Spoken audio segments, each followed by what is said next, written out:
This conference will now be recorded. Okay. Let's see guys. Question देखते हैं. 5 particles of mass 2 kg.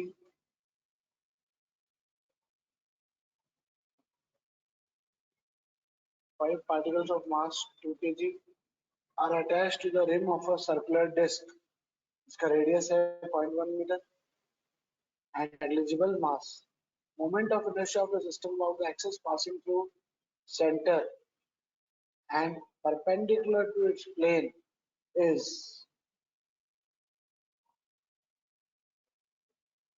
क्या कह रहा है क्वेश्चन? समझना है इधर. क्वेश्चन ये कह रहा है आपसे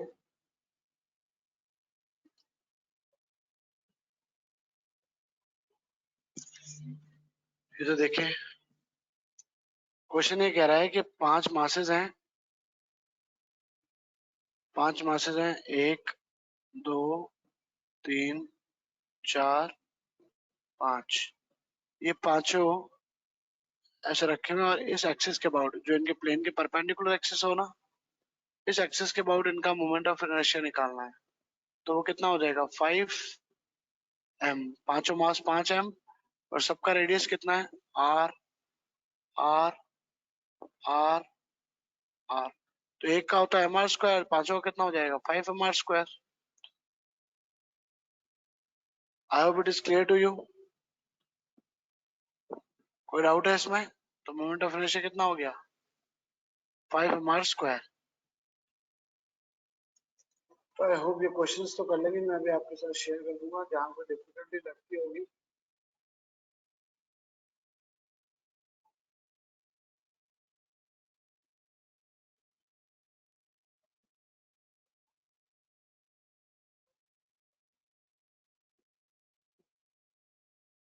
मोमेंट ऑफ इनर्शिया क्वेश्चंस हैं. I hope you can try this. जो ट्राई कर सको अभी के लिए वही. मोमेंट ऑफ इनर्शिया का कुछ पार्ट रह गया है, वो मैं कंटिन्यू आगे करूंगा. रिंग रेस तक जानते हो आप क्यों? क्योंकि उसके लिए मुझे एक और पीडीएफ की जरूरत पड़ेगी जो मैं बना नहीं पाया हूँ. तो वो जब बन जाएगी तो हम वापस मोमेंट ऑफ इनर्शिया को जहाँ तक समझ रखा है उसका आगे स्टार्ट कर देंगे. ठीक है. तो अभी के लिए हम समझते हैं टॉर्क क्या होता है. Let's understand what is torque. If a pivoted, hinged or suspended body tends to rotate under the action of force, it is said to be acted upon by a torque or turning effect of force about axis of rotation. Torque मतलब क्या है? Turning effect of force about the axis of rotation. उसको बोला जाता है या तो moment of force या टॉर्क. कोई डाउट है guys? What is torque? Torque is moment of force. Simply जैसे कोई दरवाजा है या खिड़की, वो रोटेशन एक्सिस तो होगा उसका ये वाला. ठीक है. उसके अबाउट जो आप फोर्स लगा रहे हो इनटू उसका जो परपेंडिकुलर डिस्टेंस है r, तो F इंटू आर आपको क्या देगा? Value of the torque. ठीक है. Let's see it. The particle is rotating in the xy plane. या कौन सा प्लेन लिया है? xy प्लेन लिया है about the origin. xy plane में ये y, ये x. xy प्लेन में कोई पार्टिकल p रोटेट कर रहा है under the effect of whom? Under the effect of force F. तो टॉर्क क्या हो जाएगा? सिंपली r क्रॉस F या आर एफ साइन फाई.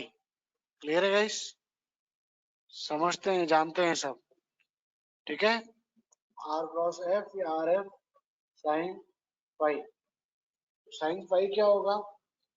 अगर आर को आप देखें तो आर का और फोर्स का जो बीच में साइन फाई होगा वो आएगा F cos phi F sine phi के बीच में रिजॉल्व करके you can easily calculate. Okay. Torque क्या है आपका? एक axial vector. Its direction is always ये इंपॉर्टेंट है.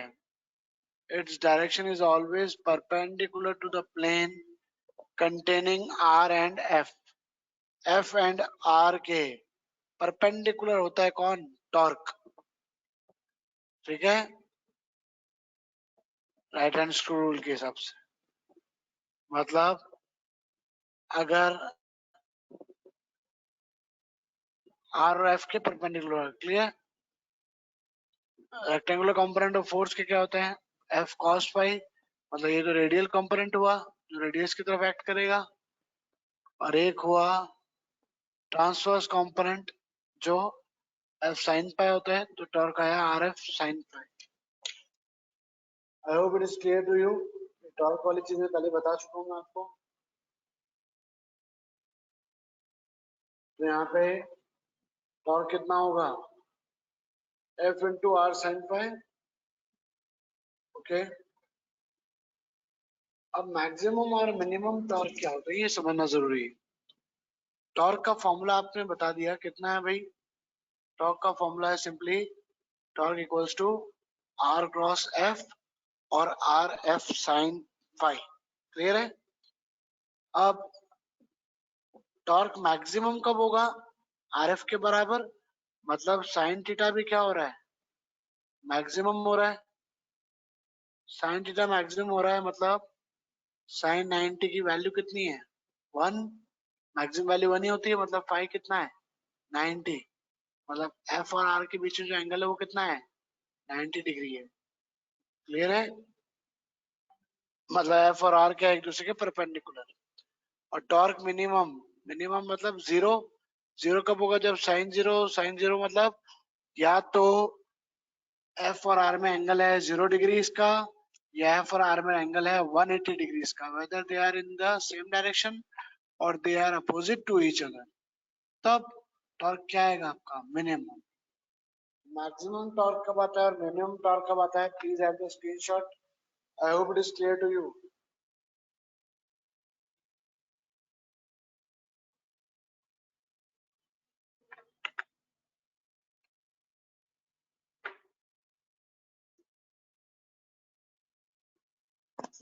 किसी गिवन फोर्स के लिए और किसी एंगल के लिए टॉर्क का मैग्नीट्यूड, टॉर्क का डिपेंड किस पे करता है? आर पे. जब एफ और आर की वैल्यू गिवन है, एफ और फाई की वैल्यू गिवन है, टॉर्क किस पे डिपेंड करेगा? Only on R. The more is the value of R. समझना, जिस एंगल पे आप धक्का लगाते हो जब गेट को बंद करना होता है या खोलना होता है, चाहे कार का गेट लो, चाहे ट्रक का गेट लो, ये सारे हिंज्ड होते हैं. चाहे आपके घर में जो गेट हो, तो आप फोर्स किस पे लगाते हो? हैंडल पे. या तो पुश या पुल का फोर्स लगाते हो हैंडल पे. तो आपका टॉर्क उस समय किस पे डिपेंड कर रहा है? आपके रेडियस पे. कि जिस पॉइंट पे आपका फोर्स लग रहा है, फोर्स पता है, एंगल पता है, बट वो फोर्स कितनी दूरी पे लग रहा है हिंज पॉइंट से? आर डिस्टेंस पे. तो अगर आर की वैल्यू ज्यादा होगी तो torque will be more and it will be easier to rotate it. The more is the value of R, more will be the torque and easier to rotate the body. ठीक है. समझ आया कि body को rotate करना उतना ही easy होगा. इसके एग्जाम्पल समझाने के लिए पहला example, handles are provided near the free edge of the plank of the door. Clear. Screw driver का जो हैंडल होता है वो थिक होता है, क्योंकि आप घुमाओगे वहां से ही जहां उसको पकड़ोगे. क्लियर है. इसलिए बीच में पतला, वहां से पकड़ के घुमाओ तो जितना दूर होगा उतना उसका आर बढ़ा, उतना टॉर्क अच्छा आएगा. फ्लोर मिल के अंदर हैंडल कहाँ होता है? Near the circumference. Hand pump में भी हैंडल कहाँ होता है? बहुत दूर. रेंच, जैसे कि आप पानी वगैरह यूज करते हैं ना, उसको रेंच बोलते हैं. तो ओपनिंग टैप के लिए, टैप को ओपन करने के लिए जो आप रेंच यूज कर रहे हो, उसमें भी आर्म बीच में बड़ा होता है. क्लियर है. आई hope it is clear. Have the screenshot. Torque के डायमेंशन समझा रखे हैं. एफ के होते हैं mlt-2. टॉर्क के क्या हो जाएंगे ml2 t minus 2। यहाँ तक किसी को डाउट है तो प्लीज बताएं।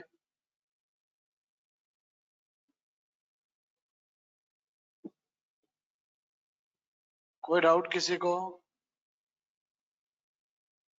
Have the screenshot. No doubt, sir. Anyone else? सबको आवाज तो आ रही है? No doubt, sir. ओके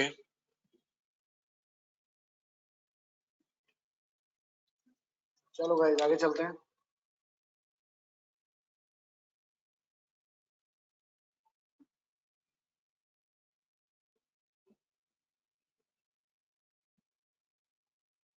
अब 8th पॉइंट देखो, if the body is acted upon bye more than one force, एक फोर्स से ज्यादा होगा तो टॉर्क क्या हो जाएगा? Vector sum of each torque. कि भाई सुरेंद्र का फोर्स कितना टॉर्क लगा रहा है, शिव का फोर्स कितना टॉर्क लगा रहा है, बलराज सर का फोर्स कितना टॉर्क लगा रहा है। तो अगर एक ही बॉडी पे तीनों टॉर्क लगा रहे हैं तो नेट टॉर्क क्या हो जाएगा? Total torque is vector sum of each torque. Clear है?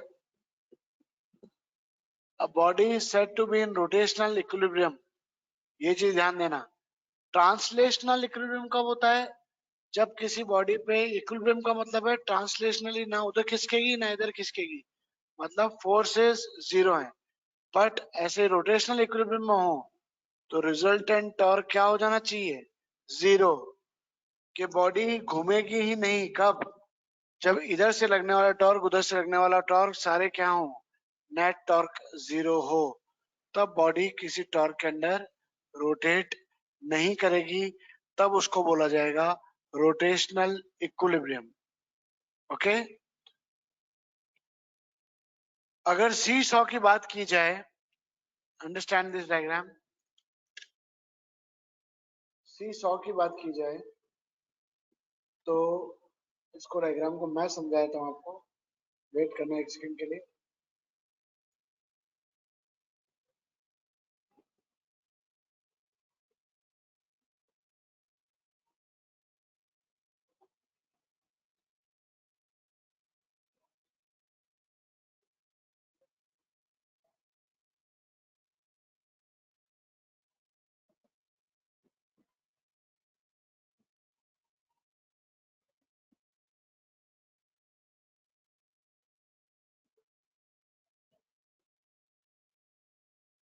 गाइस एक सेकंड,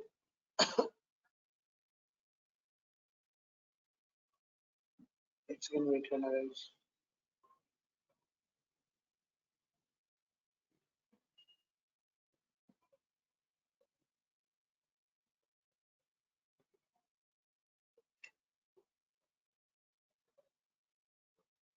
ओके इस पहले ही समझ लेते हैं, फिर नहीं समझ में आएगा तो मैं बता दूंगा। In the case of beam balance, कोई बीम बैलेंस है या सीसॉ है? सीसॉ तो समझते हो ना? तो सीसॉ के अंदर क्या बताया हमने आपको? सीसॉ में सिस्टम रोटेशनल इक्विलिब्रियम में कब होगा? System will be in rotational equilibrium अगर T1 और T2 की वैल्यू किसके इक्वल हो? जीरो के। टॉर्क 1 और टॉर्क 2 क्या है? जीरो के इक्वल है। तो इसका मतलब क्या हुआ? देखो इस चीज को मैं समझाता हूँ डायरेक्टली, इधर ध्यान देना प्लीज। ये कोई सीसॉ है, इस पॉइंट पे ये बैलेंस्ड है। बैलेंस्ड है तो ऑब्वियसली ऊपर की तरफ क्या लग रहा होगा? Reaction force. और अगर एक बार डायग्राम को देखें तो दो फोर्सेस लग रहे हैं, F1 नीचे F2 भी नीचे। क्लियर है? तो अब देखना इधर, F1 force is acting from here, distance in दोनों के बीच में कितना है? L1। और F2 फोर्स यहां से एक्ट कर रहा है, डिस्टेंस कितना है यहां से? L2। क्लियर है? यही था। चलो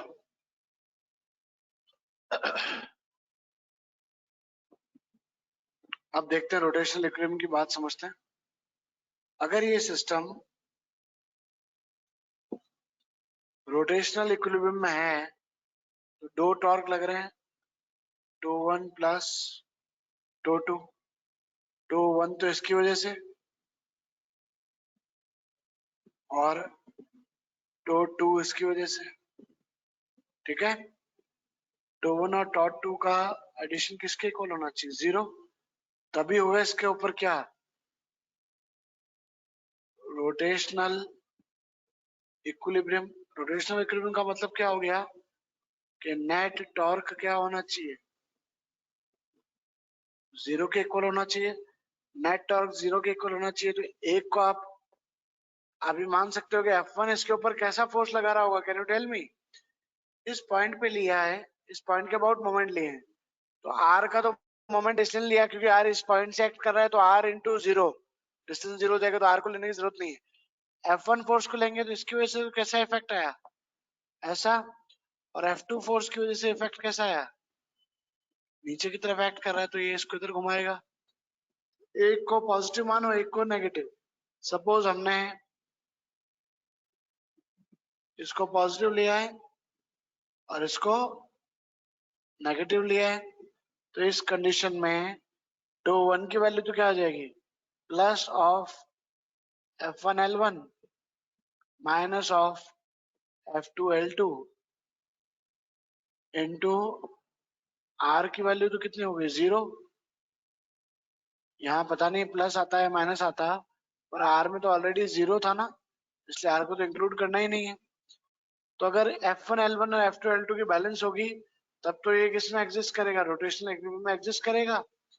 बट अगर टॉर्क 1 बड़ा है टॉर्क 2 से, टो 1 की वैल्यू टो 2 से बड़ी है, तब बॉडी किधर घूमेगी? एंटी क्लॉकवाइज घूमेगी बॉडी। ठीक है, उस समय रोटेशनल इक्विलिब्रियम नहीं होगा। ठीक है, और अगर टो 2 बड़ा होगा टो 1 से, तो बॉडी उस समय किधर घूमेगी? क्लॉकवाइज। तो ये दोनों का मतलब क्या हुआ? नॉट इन रोटेशनल इक्विलिब्रियम, कि एक टॉर्क दूसरे से बड़ा है। ठीक है, तब तो ये कंडीशन रहेगी। और जब दोनों टॉर्क बराबर हो, एक इधर लग रहा है एक इधर लग रहा है, तब वो रोटेशनल इक्विलिब्रियम रहेगी। आई hope it is clear guys. किसी को कोई डाउट आया तो बताओ। रोटेशनल इक्विलिब्रियम का मतलब क्या है? कि बॉडी घूमने की इच्छा जाहिर नहीं करेगी, रोटेट नहीं करेगी। स्क्रीनशॉट लेना है तो ले लो प्लीज।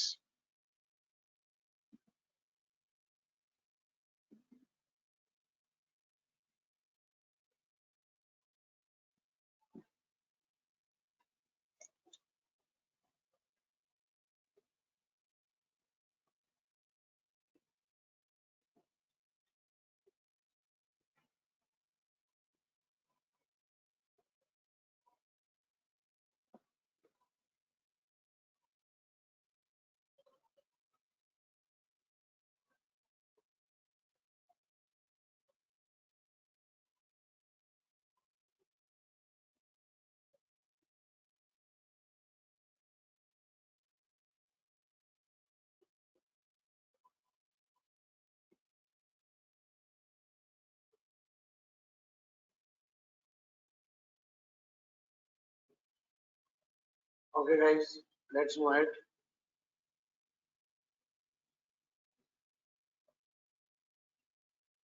यहाँ तक कोई डाउट है क्या गाइस? किसी को?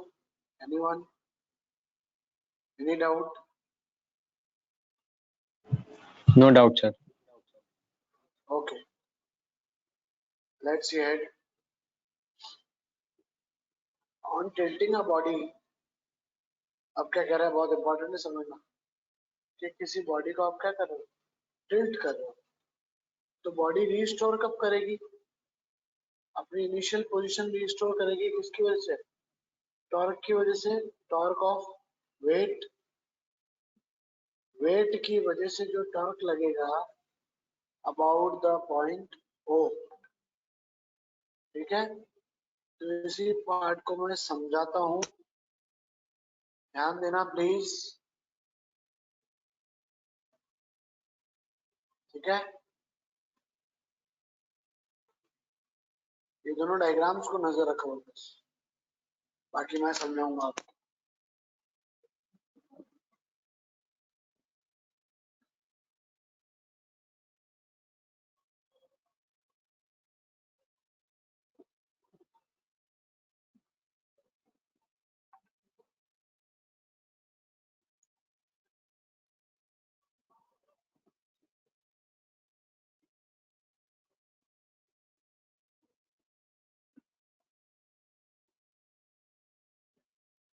Okay, let's see it. Diagram copy नहीं होगा, हम अपने हिसाब से बना लेते हैं।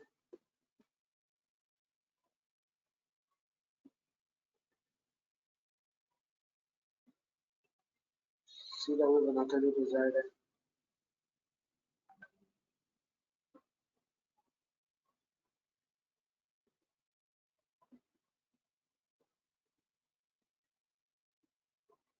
पहला डायग्राम था कुछ इस तरह से, बॉडी का यहाँ पे तो क्या है जी, यहाँ पे क्या है बॉडी का सेंटर ऑफ ग्रेविटी, जहां से क्या एक्ट करेगा बॉडी का वेट, और यहाँ पे इस पॉइंट पे क्या होगा, जहाँ पे टच है वहां पे क्या होगा, रिएक्शन फोर्स, ठीक है। और एक सेकंड ना, डायग्राम में और कुछ है, ओके। अब देखना क्या होता है, आपने जब बॉडी को टिल्ट किया है किधर,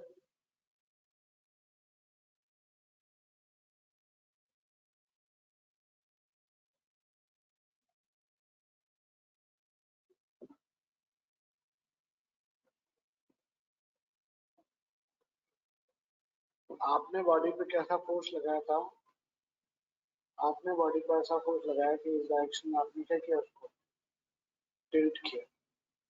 टिल्ट किया तो क्या होगा, बॉडी के जो फोर्सेस हैं, ये पॉइंट ओ मान लिया आपने, तो वेट तो कहाँ से पास हो रहा है, पॉइंट ओ से ही, तो वेट का तो कितना इंक्लूजन होगा, कितना इन्वॉल्व नहीं हो रहा, बट आर की वजह से जो टॉर्क आएगा वो किधर आएगा, आर मतलब उस पॉइंट से जो रिएक्शन आ रहा है ऊपर की तरफ आ रहा है, ओ के अबाउट पॉइंट लेंगे तो आर का रिएक्शन कैसा आएगा, ऐसा। देखना यहाँ क्या हो रहा है, ये तो आपका गिवन फोर्स था, फोर्स या टॉर्क बोल सकते हो उसको, इस टॉर्क की वजह से तो आप उसको घुमा रहे थे, आप क्या कहते हैं इधर घूम इधर घूम इधर घूम, ठीक है। बट आर का रिएक्शन एट पॉइंट ओ जब आप देखोगे तो वो कितना होगा, आर इंटू ओ आर की डिस्टेंस के बराबर, ठीक है। तो ये हो गया आपका क्या, टॉर्क। ये कैसा टॉर्क हुआ आपका, रीस्टोरिंग टॉर्क। रीस्टोरिंग का मतलब ये बॉडी को गिरने से या टॉपल होने से रोक रहा है, क्लियर है। तो restoring torque, force into perpendicular distance, तब तो ये बॉडी क्या हो जाएगी, वापस से बैलेंस हो जाएगी। बट अगर कंडीशन कुछ ऐसी होती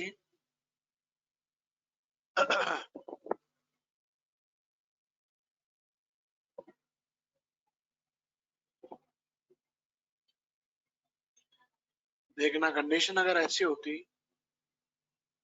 ये तो आप हॉरिजॉन्टल पे है,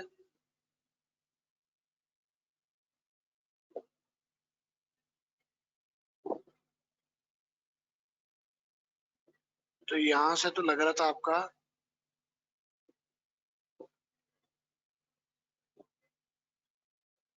रिएक्शन आर, बट आपने बॉडी को इतना टिल्ट कर दिया था उस फोर्स की वजह से कि आपका ग्रेविटी से जो वेट लग रहा था वो वेट इस साइड लग रहा था, इसी को आपने पॉइंट ओ मान लिया। ठीक है, तो आप तो इधर टिल्ट दे रहे हो और आपका रिएक्शन इधर लग रहा है, बट ये जो टिल्ट हो गया मतलब अप्लाइड टॉर्क या फोर्स हो गया। अब इसमें देखो आपका जो रीस्टोरिंग की वजह से टॉर्क लग रहा है R and between point O, आप क्या निकालोगे? टॉर्क निकालोगे। ये टॉर्क कैसे एक्ट कर रहा है देखना इधर, आर से लेके पॉइंट ओ तक ये भी क्लॉकवाइज ही एक्ट कर रहा है, तो ये टॉर्क कितना होगा? R into O R distance के मुकाबले, ओ आर क्या है? डिस्टेंस। तो ये टॉर्क कैसा होगा? क्लॉकवाइज आ रहा है, तो ये बॉडी को रिस्टोर करेगा या अनबैलेंस करेगा? तो ये कैसा टॉर्क है? अनबैलेंसिंग टॉर्क है। अनबैलेंसिंग का मतलब ये बॉडी को बैलेंस करने में हेल्प नहीं कर रहा, ये बॉडी को टिल्ट होने में ही मदद कर रहा है। तो समझ में आया टॉर्क कैसे लगता है, क्या होता है, किस पॉइंट पे फोर्स लग रहा है, किस पॉइंट के अबाउट आप रिएक्शन देख रहे हो, वहां से पता पड़ता है कि बॉडी उस फोर्स की वजह से आगे टिल्ट होगी या पीछे टिल्ट होगी।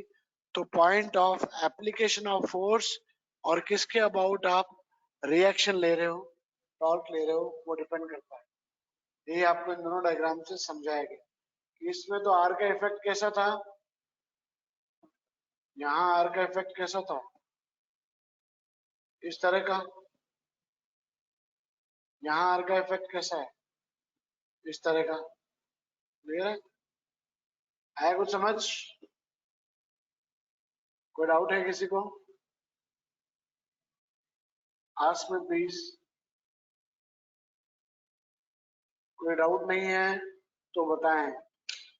Sir yes. सर ये रिएक्शन वाला जो टॉर्क होगा वो हरदम बॉडी को हॉरिजॉन्टली मूव करने में एक्ट करेगा ना,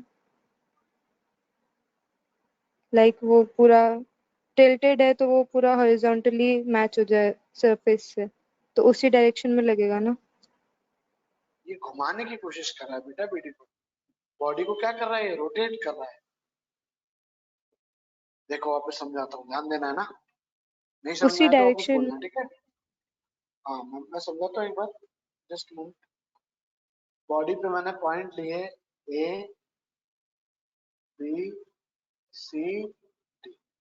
मैं कह रहा हूँ जो आपका अप्लाइड टॉर्क था ना, अप्लाइड टॉर्क को तो बॉडी को ए से बी डायरेक्शन में घुमाने में काम कर रहा था। अप्लाइड टॉर्क तो इधर लग रहा था, ठीक है? और जो आपका रिस्टोरिंग टॉर्क था वो किधर लग रहा है? बी पॉइंट को ए की तरफ, मतलब बॉडी को स्टेबल रख रहा है, बैलेंस कर रहा है, घूमने नहीं दे रहा। समझ आया? Yes sir. टॉर्क में क्या हो रहा है? फोर्स जो लग रहा है आर पॉइंट पे वो बॉडी को बैलेंस करने में मदद कर रहा है। और यही अगर मैं उल्टा लूं, इस बार ले लिया मैंने, ए पॉइंट पे रेस्ट कर रही है बी सी डी। ए पॉइंट को किधर टिल्ट करने की कोशिश कर रहा हूं मैं?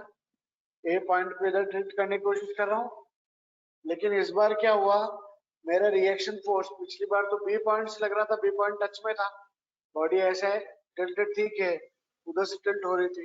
इस बार कहां से आ रहा है रिएक्शन फोर्स? यहाँ से आ रहा है। रिएक्शन फोर्स यहाँ से आने की वजह से टॉर्क भी किधर से आ रहा है? बी पॉइंट की तरफ आ रहा है। तो वो बैलेंस करने की जगह बॉडी को क्या कर रहा है? अनबैलेंस कर रहा है। अनबैलेंस का मतलब क्या हुआ, जिधर बॉडी को घुमाना चाह रहे हैं ये भी उधर ही घुमाने में मदद कर रहा है, ना कि बॉडी को रोक रहा है। जब रोकता है तब वो रिस्टोरिंग होता है, जब नहीं रोक रहा उसी को सपोर्ट कर रहा है तब वो रिस्टोरिंग नहीं कहलाता।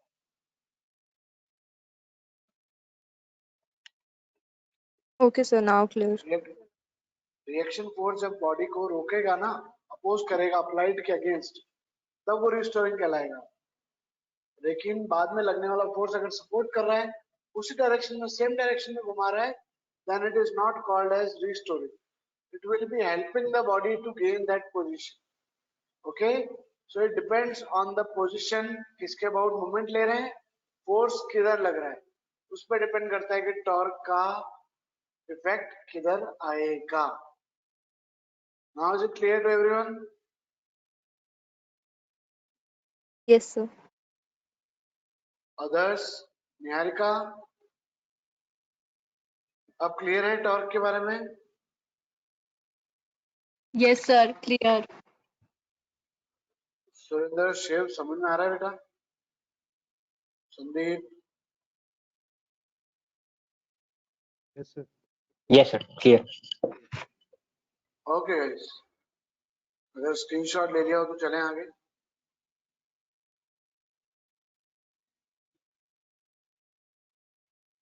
तो टॉर्क के बारे में अगर हम देखें तो क्या बता सकते हैं? Torque is the cause of rotatory motion.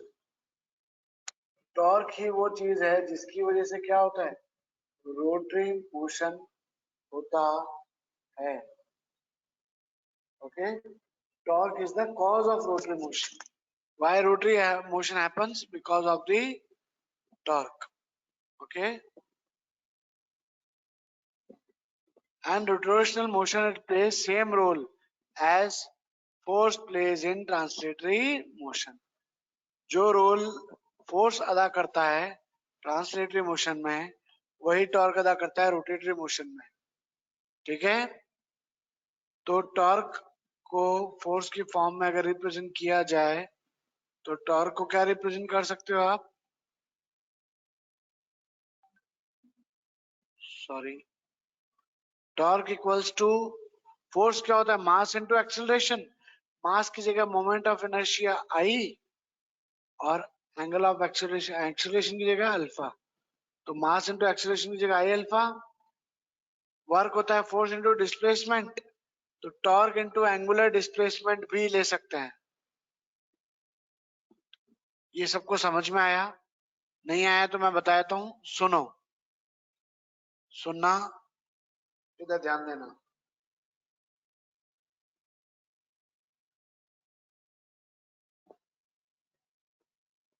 Let's understand. We know that force is what? Mass into acceleration. तो ऐसे टॉर्क क्या हो जाएगा? मास की जगह कौन आता है एंगुलर रोटेशनल मोशन में? Moment of inertia I. Inertia, mass की जगह मोमेंट ऑफ इनर्शिया, और एक्सेलरेशन की जगह अल्फा, मतलब एंगुलर एक्सेलरेशन. क्लियर है? अब एफ किसके बराबर होता है? DP upon dt, Newton second law. ठीक है, तो टॉर्क किसके इक्वल हो जाएगा? यहां टॉर्क में क्या आ जाएगा? L. L का मतलब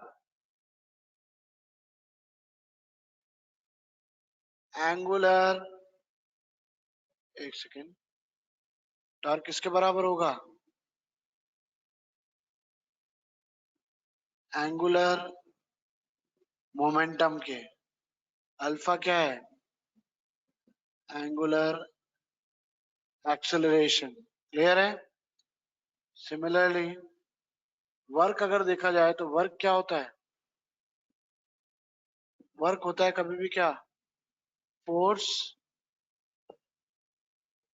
इनटू डिस्प्लेसमेंट, या अगर मैथमेटिक्स में कहें तो integration of F dot dx.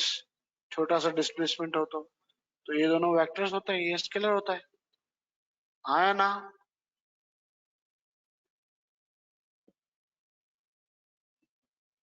देखो यहाँ बता रखा फोर्स इनटू डिस्प्लेसमेंट.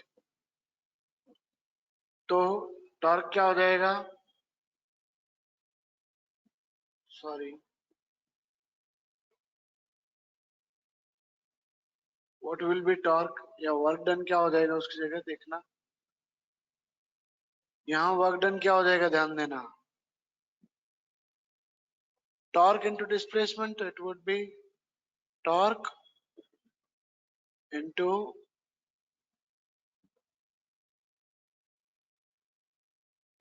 क्या होगा? Angular displacement. इसको क्या नाम दे सकते हैं? d theta. तो यहाँ ये d थीटा क्या है ध्यान देना. Angular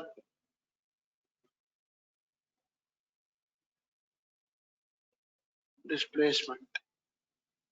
अब लीनियरली क्या होता है? पावर क्या होता है?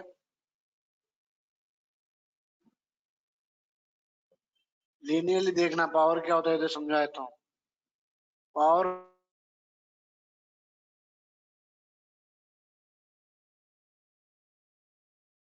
होता है.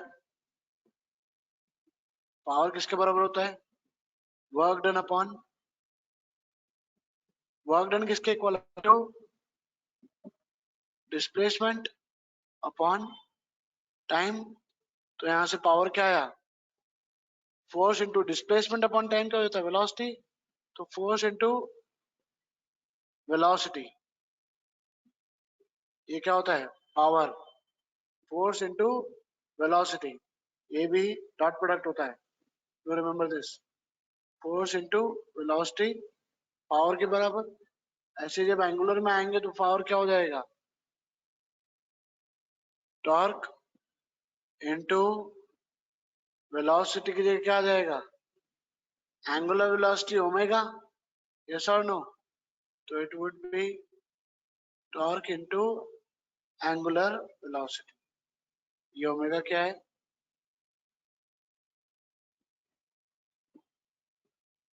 Angular velocity. इसमें कोई डाउट है गाइस किसी को?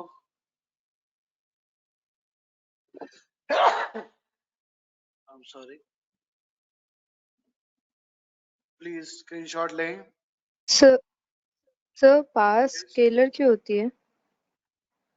पावर स्केलर क्वांटिटी क्यों होती है? वर्क स्केलर क्यों है समझ में आता है? Yes sir. पावर क्या होता है? Work done per unit time. Hence power is also a scalar quantity. Okay? Okay sir. दो वेक्टर्स से मिलके बनी है लेकिन डॉट प्रोडक्ट से बनी है, इसलिए पावर वर्क दोनों स्केलर है. Guys, I hope it is clear to you. Screenshot ले लो, बात पूछो. हाँ मैं कह रहा था सर जैसे टॉर्क सर होता है आर क्रॉस एफ, तो सर आर क्रॉस एफ और एफ क्रॉस आर में सर नेगेटिव और पॉजिटिव हो जाता है, मतलब जो पहले लेते हैं. तो सर आर क्रॉस एफ क्यों होता है, एफ क्रॉस आर क्यों नहीं लेते? आर क्रॉस एफ का मतलब क्या है बेटा? समझाने का ये मतलब है कि अगर फोर्स में परपेंडिकुलर डिस्टेंस नहीं आएगा तो वो टॉर्क नहीं बनेगा. तो it is a way to memorise this के टॉर्क इज ऑलवेज, हम जब भी देते हैं ना R into V equals to क्या लेते हैं? वी जब निकालेंगे ओमेगा रिलेशन होता है, आर तो क्रॉस वहां पे ओमेगा. भी आर है. यस. सो ये एक सिंबलिज्म है जिसको हर जगह फॉलो किया जाता है just to denote the rotational one, और बच्चों को कंफ्यूजन ना हो इस चीज में.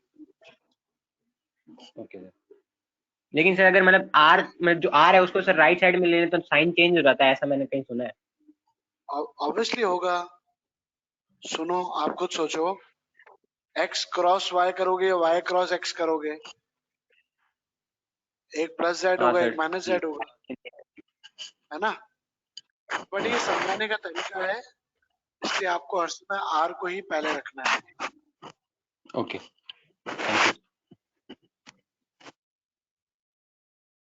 I hope it is clear guys.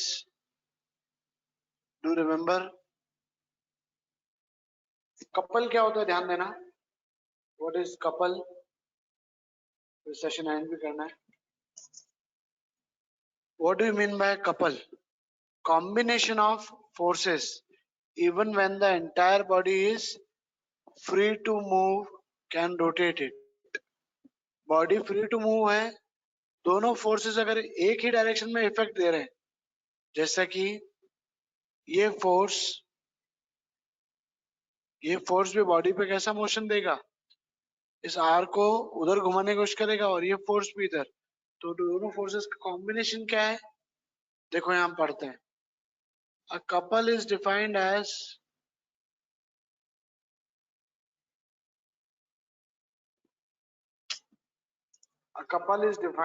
combination of two equal but oppositely directed force. Forces का डायरेक्शन तो अपोजिट है, बट उनका इफेक्ट घुमाने में या रोटेशन में कैसा आ रहा है, देखो सेम.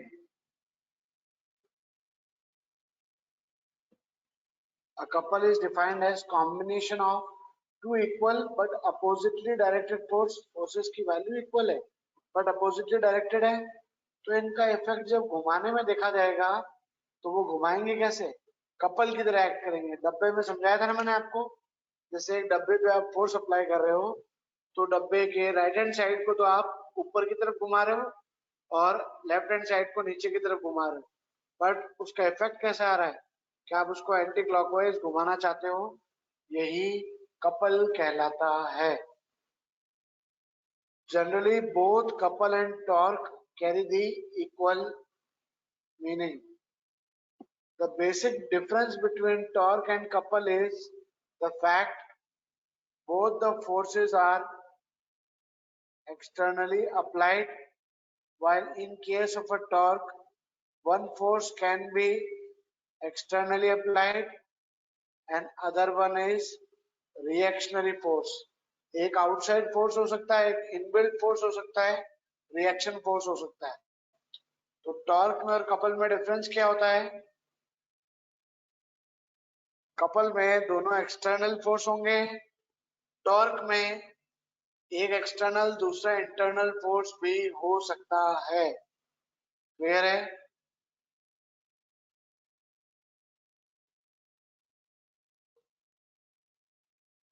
टॉर्क किसके इक्वल हुआ, c इंटू थीटा के, ट्विस्टिंग कोएफिशिएंट बोलते हैं. उस हिसाब से वर्क कितना होता है, लीनियर फॉर्म में वर्क कितना होता था, हाफ के एक्स स्क्वायर, याद है, हाफ के एक्स स्क्वायर. तो कपलिंग के टाइम पे c को कांस्टेंट मान के हाफ c थीटा स्क्वायर की फॉर्म में आ सकता है. कल और इस चीज को कंटिन्यू करेंगे, वहां तक रिवाइज करें, क्वेश्चंस ट्राई करें. ओके, पीडीएफ सेंड कर दूंगा मैं आपको. ऑलराइट गाइस, कोई दिक्कत हो, पीडीएफ में कोई चीज समझ में नहीं आए, पूछ लेना कल मुझसे वापस. ठीक है, okay for now.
This conference will now be recorded.